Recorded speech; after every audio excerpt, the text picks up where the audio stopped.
Hi, I'm Ngan. I'm studying Digital Business Concepts at Fontish Academy of Creative Dentistries, and I come from Vietnam.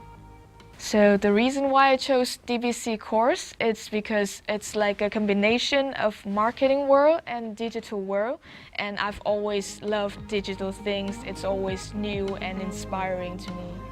Last year, we as a class went to an event called The Next Web in Amsterdam. It was the largest conference for digital startups there. We heard a lot of inspiring speech and gained a lot of useful information that really helps with our study. It was a really fun experience for me.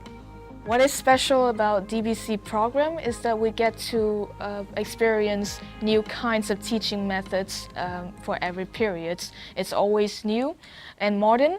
For example, we have e-books that with online lectures and videos, and also we get to do interactive exercises right on our computer. I've always wanted to become a marketing consultant for digital startups, and also something that can connect Vietnam as my home country with the Netherlands. I can do this!